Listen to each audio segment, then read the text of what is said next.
Fedora Outlier LLC logo animation. Logo is burnt orange, reddish brown. The shape is a square with a white outer glow creating dimension. The letters FO are in the center of the square. The letters have a hand-drawn artistic appearance. Backdrop is black with light flares that appear then disappear. There is a transparent mirror image of the logo underneath.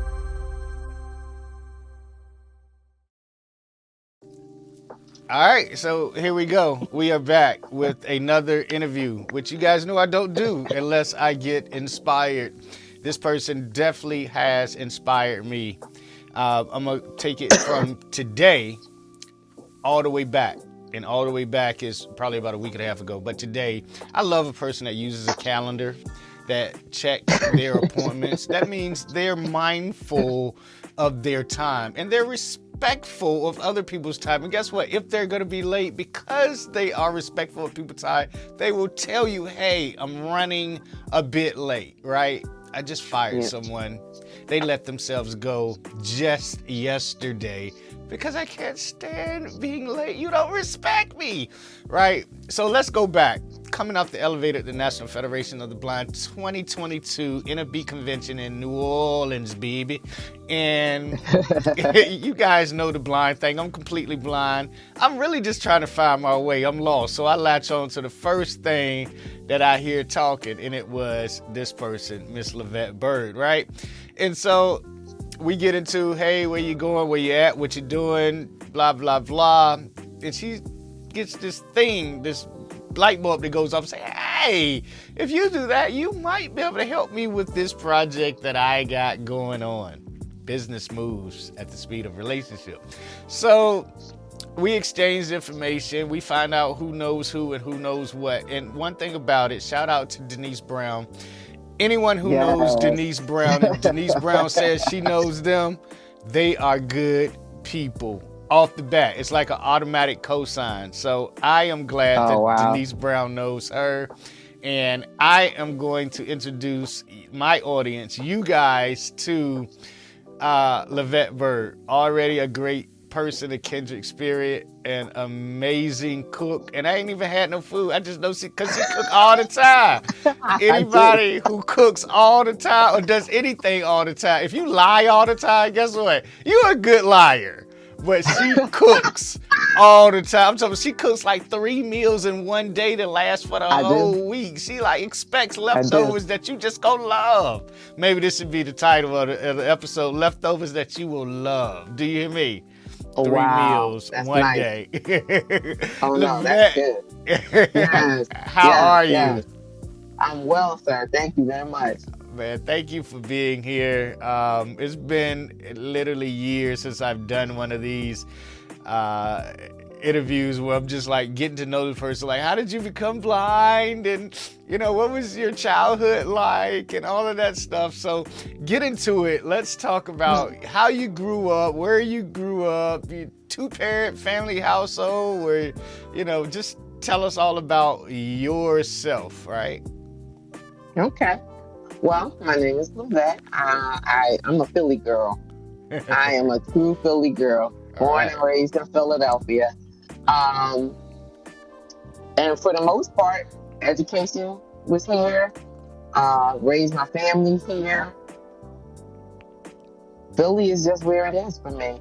I like to travel. I have 3 children living, had a total of 5. I have 3 granddaughters and 1 grandson on the way. I am a super G mom, and yes, I cook all the time. And yes, I cook 3-4 meals at a time because I have a lot of the stuff that I do. And so I get most of my cooking done all at one time for the week. It's quick to easy, heat up and go. And my story, wow. I woke up blind on my son's 29th birthday 5 years ago. We were having a party for him on his birthday the night before. I had 20/20 vision. I cleaned the house, cooked all the food, did all of that, went to sleep, woke up, and was totally blind. And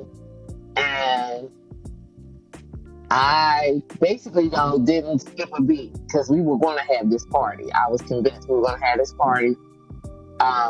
people might notice something's a little off with me, but we wasn't making no grand announcement. We want to have this party. And we had the party, and the next day I went to the doctors and I found out that I had a problem with my eyes due to my diabetes, diabetic retinopathy. They tried to preserve what they could, and over a period of 6 months, I had some sight that returned into my right eye and no sight in my left eye at all. And so I have been walking this journey, learning a new way of life, a new way of living with passion, because I'm a passion person. So we had to figure this out quick, because I'm on a mission. I'm laughing because you guys, maybe you didn't hear it, so let me recap for you. Son's birthday. Now, most people would take that, oh my God, that's horrible. She went blind on her son's birthday. Lyvette is so determined that she goes blind on her son's birthday and says, oh no, we're going to have this party. We're not going to tell no one that I can't see nothing. We gonna have this party. Mm-hmm. We go to the doctor. Doctor say, oh yeah, you blind. This is why you blind. She said, okay. Well, we're gonna have to do this blind thing real quick. Excuse me, real quick, because I got stuff to do in life. Pretty do much. y'all understand that? That is crazy. That's amazing. And that is part of the story. So I'm sorry. I just love to take these little nuggets out and make sure that they understand that Lyvette ain't playing with life. Do you hear me? So no, but you know what, for Sean, I really want to say too, though, with that being it, as passionate as I am, what I realized too is that me losing my sight was also a trauma, and it came out in different ways, and I had to address them as they came out. But I had to keep going. But it was definitely a trauma, and I have to acknowledge that, because somebody else might be going through it and they might not be able to get over it as quick as that. It's because it's a trauma. Yeah, I had to learn that too. I tell people, they was like, and I'll tell you, I love being blind. I really do, because it doesn't stop me, and it actually puts me in the view. Let's say if I was sighted, I'd be just a normal guy down the street or in the car or whatever, but it puts me in the optics of people who normally wouldn't see me, which gives me the opportunity to talk to them or to show off blindness. And of course I'm in meetings and I'm suited up and blah, blah, blah. And they're like, well, I don't know where he matched that tie with that shirt. That looks good from a blind person. This blind guy look better, that whole thing, right? So with you, did you cry at all? Like, what was your, okay, I'm locked in the closet and I need to release. What was your release for I'm blind now? I did eventually cry. I did eventually cry. My son's birthday is July 15th. And so I went blind July 15th. And in September, October, I took a trip to Wisconsin to visit my best friend. And all I said to them and anybody that asked me was that I had this little eye issue I'm working through.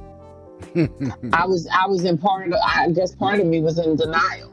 And so she was thrown into her trauma looking at me when she's only known me as a sighted person. And I couldn't see her coming through the airport. And so it really threw her in a trauma. And I got to her house. Another girlfriend of ours called just to check to make sure I got there okay and everything was all right. And she flipped out. She completely lost her mind. She's just like, you're blind, Lyvette, you're blind. Say it, you're blind. You're not okay. And when I realized that I couldn't say that I was blind, then I knew I had a problem. But my problem threw her into a problem. And that's when I cried, because I never wanted me to have any issue or problem that spilled over in my life into somebody else's to cause them pain. And it was looking at her and hearing her that made me sit more where I was. And then say, okay, so I'm blind. Okay, that means adjustment for me. And I had my little cry then. It wasn't a little cry. I was there for 10 days and I think I cried for the next 4 days. But then after that, on the plane ride back, I made some decisions. I embraced being blind. Okay, you need this, you need that, you need to figure out this, you need to figure out that. And yeah, I had my moment. And then every now and then, I still have a moment or two. It's not frequent at all, but every now and then I have a moment. If I drop something that I should have remembered or where I put it, then I go, dang nabbit, if I only had eyes, I could see. Or if I misplaced something, But these are common things, you know what I mean? People who are well-sighted drop things and lose things. And so this is where you learn to be gentle with yourself. Right. So I was going to ask, one of the questions we do ask is, and I want to put a pin in it and come back to it, but I'm going to say it so if I forget, you'll know. But I want to know, when was your last blind moment? What happened in that moment? But the question I had prior is, the girlfriend said, say that you're blind, say you're blind, blah, blah, blah. So you have sight, some sight, you can see that I'm in the camera and blah, blah, blah. So do you use the word blind? Do you use the word visually impaired? What's kind of the, the moniker you put on it at this point?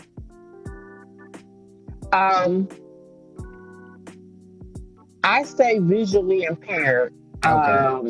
There are times, though, when I say that I am blind, especially when they don't understand visually impaired. And when I say they, I can say to somebody, I need a little bit of assistance. I'm visually impaired. And I can be in the store or something, and then because they look at me in my face and they see my eyes, and this is the thing they always say, you don't look like you blind. And this is what I say, tell me what blind people look like. And they can't answer it. And no, they say, you know what I mean? No, I know what you said. I don't look like I'm blind. What does blind people look like? Ray Charles. And, I'm not swinging back and forth. I don't wear the dark glasses. There are some characteristic traits of those people who have individuals that have been blind for longer periods of time. The color of the eye, you know what I mean? Or the fact that they've been blind so long, they just don't open their eyes. There's those things, but I was fully sighted for almost 5 decades before I lost my sight. So then now, my eyes are fixed, they're open, they look straight, just because I'm looking in the direction doesn't mean I see you. Right, I got you. So when was your last blind moment? Blind moment. So a blind moment, blind mistake, blind error. When was your last, darn, this happened because I'm blind? You bumped into something. You fell down some steps. Well, in terms of fall, the one that really sticks out for me is taking my granddaughter to school. Once I went blind, in my mind, I've seen blind people on buses, trains, and trolleys. I can do this. And I was responsible for taking my granddaughter to school. It was something that I wanted to do to help my daughter out, and my granddaughter and I had a wonderful time doing it. And so I took her to school every day. But I did not have a cane. I refused to get a cane. I'm like, nah, I'm good. I can see a little something. I'm good. And we were walking, and I did not see in front of me the curb, not the curb, the cement was raised where a tree trunk was growing out of it. And I didn't see it. And I fell face first to the concrete and slid. Wow. and it was bad. I think the worst thing of it, I scraped my face. My face was bloody. That was not the worst thing of it. The worst thing was my granddaughter screaming at the top of her lungs because she was so scared. And I played it off. I jumped right up and I took my hand and I took my shirt and I wiped my face and I was like, I'm okay. Everybody falls. I'll be fine. And I walked her into her school, and she had the best principal and teachers there, and they greet every student at the front door. And I came in, I was like, hi, everybody. And it was like on cue, they knew that something was wrong, but they were going with what I was presenting. And I was like, all right, Snookers, you have a great day. And one group took her and went one other way, and the other group took me. And I was not okay. But that was the thing I said. That was another one of those moments where I said, okay, Lyvette, this is where you pick up a cane. This is where you learn how to do, your mobility training and everything else that you need to get for yourself, because you won't do that again to her. That was another trauma for her. See, and what connects me, I've had many years of experience in training in mental health. Right. And I do not want to cause other people trauma. Right. So when I see that I'm a part of somebody else's trauma, I have to correct me. So I'm a saxophonist. One of the songs I'm gonna play coming up is "Human Nature," and it was one of the things that you just said in regards to one group took your granddaughter and the other group took you, and how they played along with the bravado that you were putting out for the granddaughter. It feels good when human nature and humans take another person and says, hey, I see you're going through something. I see what you're doing. Let's clean up. Let's, love on you. Girl, you need something. Girl, you need something to drink. Let me get you some water. You know what I mean? Just that love that you receive, and then you go on about your way in your day. That feels really, really good. It does. Knowing that you're not alone in the situation. Now, you could have just turned around and been walking and thinking, but those people, and I wasn't there. You didn't even say it, but they took you, they loved on you, and made sure you was good. Yep, they did. Relationships.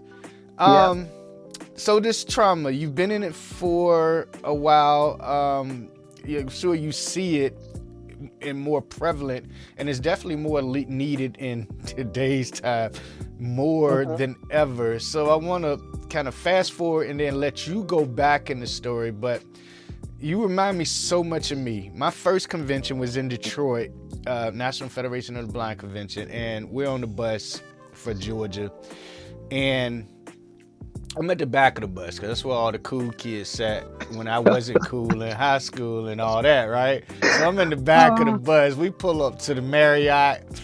I walk to the front of the bus and hop off. Now, everybody, he think he out there because he just got off the bus. I got to meet with Dr. Mauer, baby.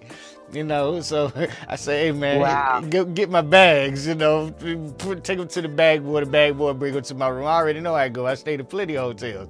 So, $5 tip will go a long way, right? So I get up there, I'm talking to Dr. Mauer, and I'm asking him, about employment for the blind, and, we had just started this whole chapter and all of that. But I know what it's like to get your burning concern asked and answered from, a person that deals with, tens of thousands of blind people in a myriad of situations. So you did that this year at your first convention. You got a chance to talk to Mark Riccobono, the current and newly re-elected president of the National Federation of the Blind Incorporated, and ask him some very specific questions about what's near and dear to you. So talk about that, and then tell us how you got into it, what that means for you, and anything you would like people to know about trauma and dealing with it. Well, it was amazing, actually, just connecting with him. And like you said, he's our newly re-elected president of thousands, right? And on my first night, I meet him in the elevator because I recognize his voice. And then the next day, I take audience with him during his office hours to talk to him about him his experience with blindness and everything, and then share a little bit of my experience with blindness and my passion as it relates to blindness, because um, I find that there is a very distinct difference between individuals that were born blind and or born with a vision impairment that would lead to blindness, and those that are suddenly blind, like me, woke up blind. Mm-hmm. Most people that are born blind, or they know they're going to go blind from birth, there are trainings, there's things that they are introduced to young where they're more equipped. Like, they don't look at their blindness. There's no reason to look at their blindness. They just function from a blind perspective. Right. Now, for me, for those that are suddenly blind, they've seen trees, they've seen colors, they've seen their loved ones' faces. They have learned how to judge what they see, to trust in what they see. And so now when you take that population and you blindfold them, or they wake up blind, that's a trauma, because now they learn they can't and don't trust what they can't see. And then you have to apply that through every aspect of their lives, their relationships, their interconnected relationships, through their work, through their ministries, through everything. And having to deal with that all at one time can be very overwhelming. And so I shared with President Riccobono what my passions are in terms of connecting the suddenly blind population, or the population with increasing blindness, but they've been able to function as a sighted person with low vision, with now the path that they walk as a blind individual, or increasing blind individual. There's some things you got to address there. You can't just say get over it, move on. You gotta be able to address some of those issues. And unless you're addressing those issues, you're not really addressing the well-roundedness and the holistic nature of a person. And so I know there's a population that believes that the more you focus on the blindness, it'll handicap the person, and it makes other people feel sorry for blind people, and we're not to be felt sorry for. No, I agree. I do believe there's a place for compassion. And you have to have a compassion, and you have to recognize the loss, the grief that's associated with losing your sight. And then you can get past it. But you might need some help getting past it. And so that trauma that most people experience in the suddenly blind population has to be addressed. I know a woman who went blind similar to me. She went blind within days of realizing she had an eyesight problem. And for 5 or 6 years, she didn't know there was any kind of help for her. Any kind of help. Like, her doctors didn't refer her to counseling or any support groups or anything. And what I'm also finding is that's not uncommon. The doctors are there to address the issue that is being presented to them. They are not in the business of acquiring resources for their patient and then referring them to those resources, especially if it's not going to benefit them in any kind of way. Now, you do have some very passionate doctors who are passionate and true to the mission, who will get that information, and because of the well-roundedness they have, they will supply that. Right. But for the most part, they don't. They don't. So she didn't know that. And so when she discovered there was an NFB, National Federation for the Blind, and we're going to help you be great, she embraced that thing. And I mean, she has jumped in full force, both feet, arms, legs, head, total submersion into the NFB, because she spent 5-6 years stuck. Okay. And that still has to be addressed. She went on the conference this year, the convention this year, and for the first 2 days she was still stuck because she was just overwhelmed. It was just a lot for her. But by the end of it, she was navigating like a pro. Mm. Okay. Mhm. Okay. So clearly that's a passion of yours. How do you see addressing it from a business standpoint, from just from your point of view? So with the NFB, one of the things, first of all, you take you wherever you go. Right. And one of the things that I, if I could say it this way, have been blessed with is a mouth. I have a voice and I use it. And so for every platform that I go into, um, some may say it sounds like a broken record, but it's a voice that I share about the traumas. And what I find is the more that I share it wherever I go, there is somebody that can relate to it and needs to hear it and feel now validated because they were isolated, thinking that they're the only ones that think that way. And Mm-hmm. so one of the ways to address it that I'm approaching is finding some others like myself that have been suddenly blind or they're decreasing in vision and they're walking that, in a very scared way, to bring us all together in terms of support. Because I do believe in the multitude of counsel, there is safety. And then we overcome by the word of our testimony. So if everybody starts to share not only their challenges, but their successes, then we can be great. We can really be great. We can take off from there, right? So, in the different divisions that I've decided to participate in with the NFB, I will share this platform. Outside of NFB, with my organization, with the other things that I'm involved with, they already know that this is a passion that I have since I've lost my sight. And my whole goal, I already have a passion for wholeness, for women to be whole that's something that's just been with me for decades. However, I can help you be whole is how I want to help and support you. But now you add into this component, blindness, um, and loss of sight. And, we're talking about loss of sight in many different ways. Yes, we're talking about physical sight, but there's an emotional sight that gets lost. There's a spiritual sight that gets lost. And however we can create vision, returning vision is what it is. That's what we're going to do. Right. Yeah. I mean, I'm big on the vision thing. I even made me visionary of my company versus CEO, president, and all that other stuff. Because you got to have, a vision.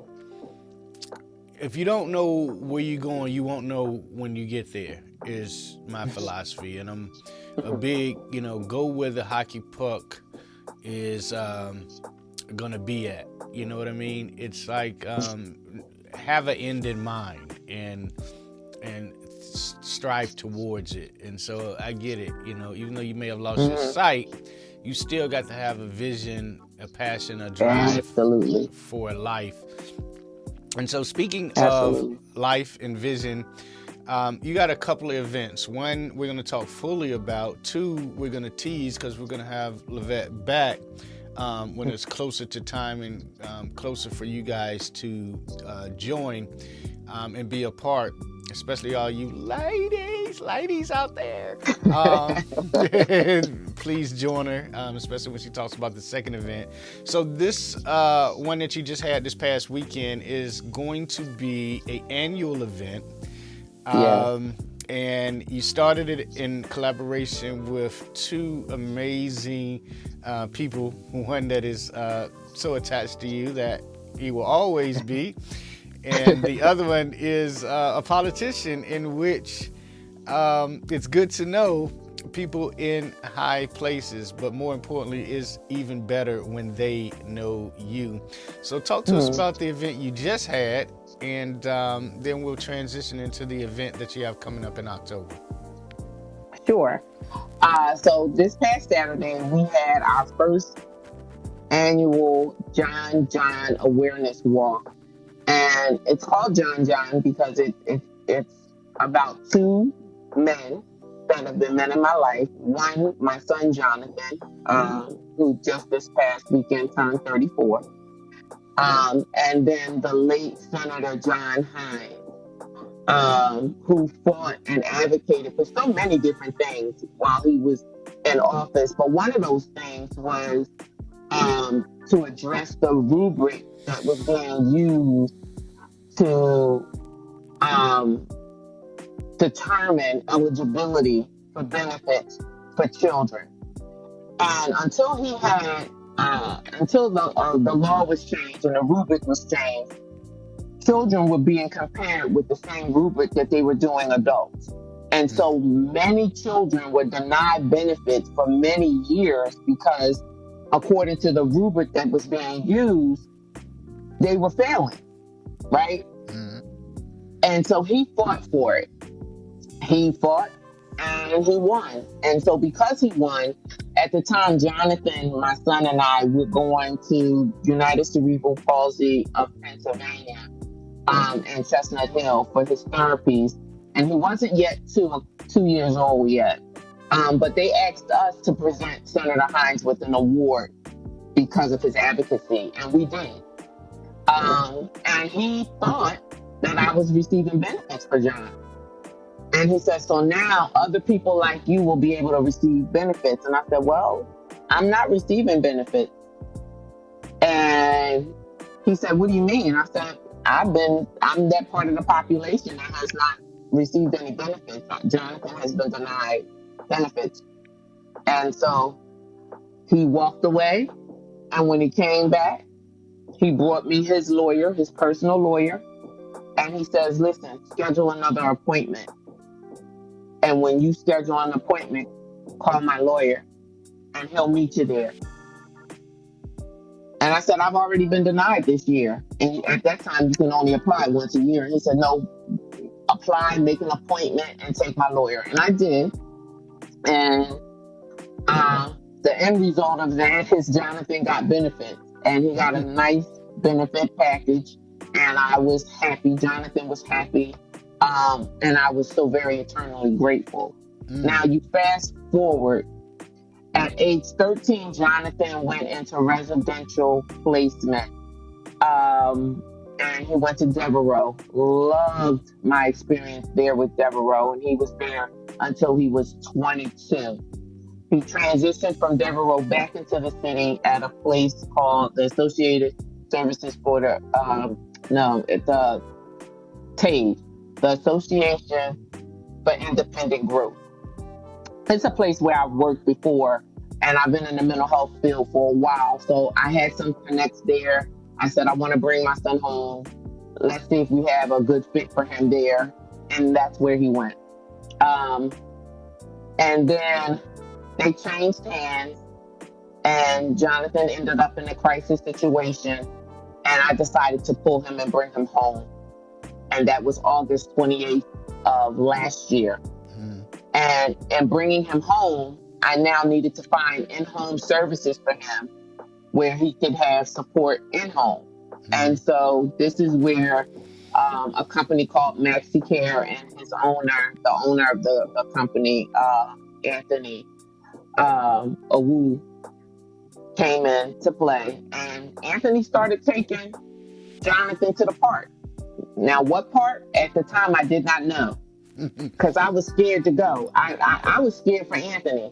He was asking to do things with Jonathan that I still occasionally don't do with Jonathan by myself, because he's a big boy, he's a runner, and I got vision loss. And so when he said he wanted to take him to the park, I didn't think it was a good idea, but he did. And I let him take him, and he went, and it was great. And so he's been taking him ever since. And one day I decided to go with them, and he was walking at the John Hines Memorial Wildlife Refuge. And all I could do was cry because Anthony did not know the relation that John Hines had with Jonathan the Great. He did not know the relationship. So I shared the relationship, came home, was so excited about it, went to sleep, woke up, and I had an idea. Let's do an awareness walk. We need to do a John awareness walk, bring an awareness to the advocacy of those individuals who can't advocate for themselves. So if you are an advocate and you are passionate about seeing other people's lives improve, then that's what I'd like this whole experience to be about celebrating you as an advocate, but also for those that are maybe not advocates or hesitant to be an advocate, don't know exactly what that entails. If you participated in the John John Walk, then you would hear the stories of advocacy, and maybe a fire would start within inside you so that you would advocate for something, someone, so that somebody else's life can be improved. So that's the whole mission behind this John John Awareness Walk, is to bring attention to the effects of advocacy in the lives of those who cannot advocate for themselves. People counted John out.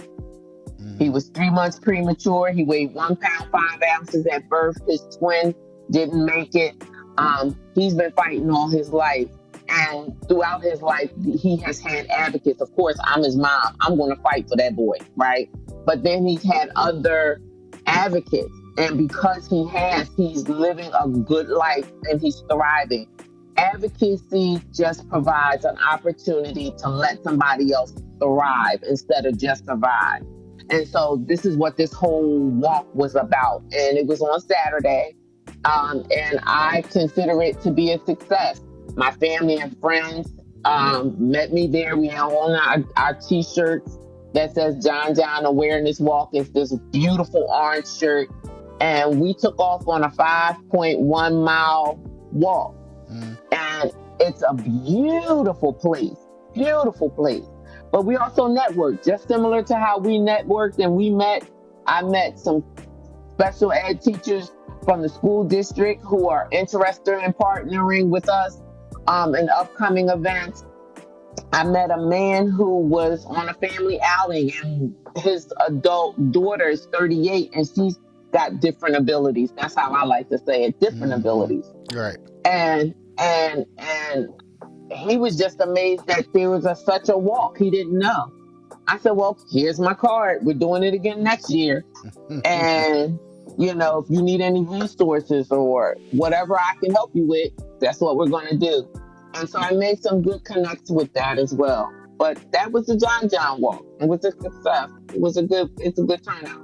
Man, and it's crazy because we go back to that human nature, what John the politician did, and stood on it and, use his resources to make a change in your life. You take your change in your life and you lay down and you wake up with an idea. The biggest thing, we all have ideas, right? Everybody got ideas. It's like opinions that, we can continue to go down that rabbit hole. Yeah. But the thing about it is you acted on the idea. That's the reason why they pop into our head, because they're good ideas. But guess what? If you don't act on it, then you forget it. And it's not by accident. It's because the creator says, hey, good idea. I mean, I gave it to you. I gave you the whole vision in the snapshot. And you know what you say? I got to go cook pancakes. And then you forget. And then you're wondering why you haven't moved anywhere in life. Because the more people you meet, the more books you read, the further you go. Seems like a theme, don't it? Yeah. All right. It's good. You're right. So you got another event coming up in October, and this is nothing to do with 2 men. This got to do with all women. Place I would love to be, but guess I'm not invited. So talk to us about this event, what it is and what you hope it to be and how it all works, and we'll end the interview. Okay. So October 22nd, 2022 in Philadelphia, we're having a Women Held for a Purpose conference. It's the first of an annual conference that's happening here in Philadelphia. And originally I got this idea over 10 years ago to do a conference for women. I booked the venue. I did a lot of things. And then last minute, I just did an about face. I said, I'm not doing this. And I walked away from it. And I felt a tug. Honestly, I felt God really wanted me to do this at the end of last year. And I said, you can't possibly want me to do this now. Jonathan is home now. I'm supporting my parents the best way I can. And my plate is full. You don't want me to do this now. And he was insistent that this is exactly what he wanted. And then I submitted to it. I just yielded to it. I was like, okay, well, if this is your idea, I'm just going to go with what your idea is. And I have been amazed throughout this journey, all that God has already prepared for this here Women Healed for a Purpose conference. The idea is in our Philadelphia community, women make up 57.2% of the population. Mm. That's more than half. But we're broken. We're grieving. We have a high school. We suffer from addiction. We suffer from abuse. But we're the larger part of the population here in Philadelphia. So my belief is if we take time to heal a woman, heal the fractured parts of her, mind, body, and spirit, emotions, if we look for resources and help rebuild her, then you already have a winning community because the scales are tipped. We make up 57.2% of the population. Mm-hmm. So if we are fractured and we are not moving forward, we're not being as productive as we can be, then the community is stagnant. But if you flip it, then you have a community, they're going to want to know what happened in Philadelphia. And so that's part of my passion and idea for this here conference. I want to be able to provide some resources and encouragement to women in the Philadelphia and surrounding counties with a venue, a conference where it addresses women holistically. We're going to be talking about finances. We're going to be talking about relationships. We're going to be talking about recovery. We're going to talk about a lot of different things and address those things. And we're not just ripping open wounds because yes, some of those wounds will be, reopened. But we have the doctors in the house. We have the professionals in the house that'll be there to be able to suture and repair and then provide resources for women. So when they leave that place, they're not leaving, bleeding out.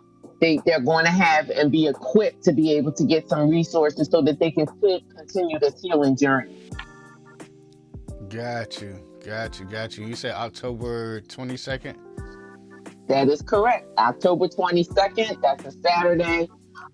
It's from 11 to 5. And we have a little bit of something for everybody. Okay. And you're also going to have a virtual component for those that can't make it in person, correct? That is absolutely correct. We are doing Zoom audio for I've just been blessed. One of the committee members decided that, Lyvette, you weren't going to do a Zoom component. And I said, I really am not, because we don't have what we need to be able to do this Zoom component. And I'm not the tech girl. And she cleared her calendar. She's like, I am the tech girl. I can do Zoom audio. I do it for large populations. I'll just assume that portion if you'll allow me to. And she got it. So if you register for the Zoom audio, you will be connected to her directly. She'll send out the Zoom links. She'll send out reminders. You'll be tagged into everything, and you'll have an opportunity to experience the conference. Got you. All right, so women, if you guys want to be empowered, she put it off for 10 years. You guys could have had this 10 years ago. She would have listened to the Lord.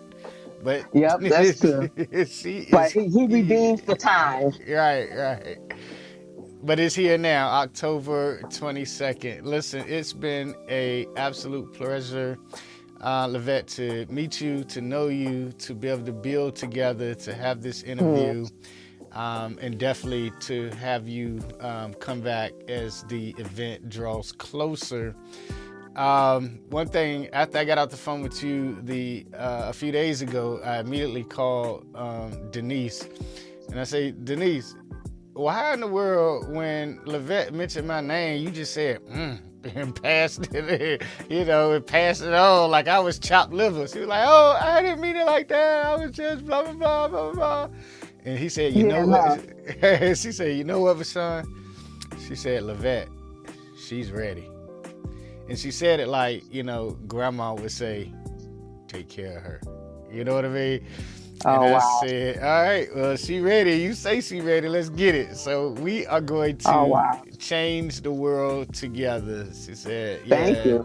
She is Thank you. passionate. I appreciate it. She's on it. She ain't going to waste time. And then when she broke out that calendar, like, hold on, let me check. I know it's 2 hours from now, but I got stuff to do. So definitely a dope interview.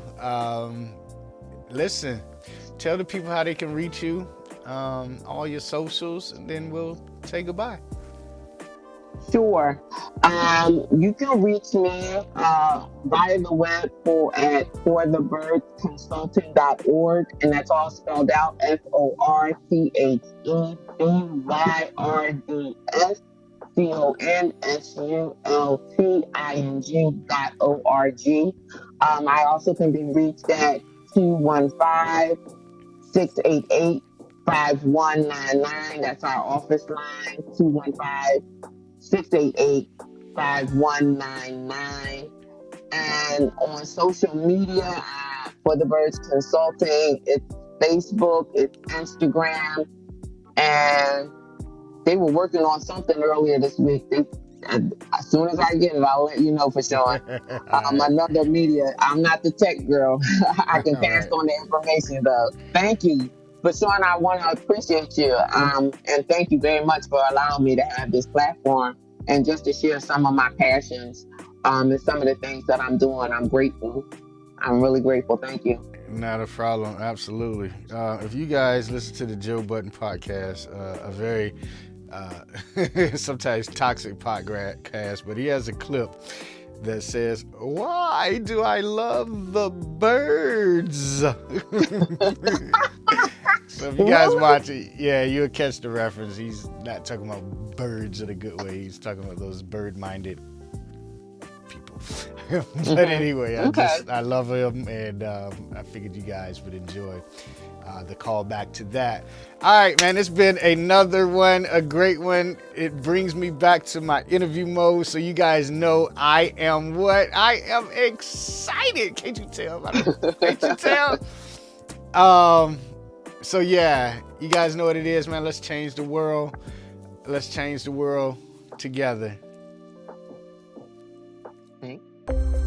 Light flares moving over black backdrop. The word empowerment in orange, all uppercase, appears behind the flares.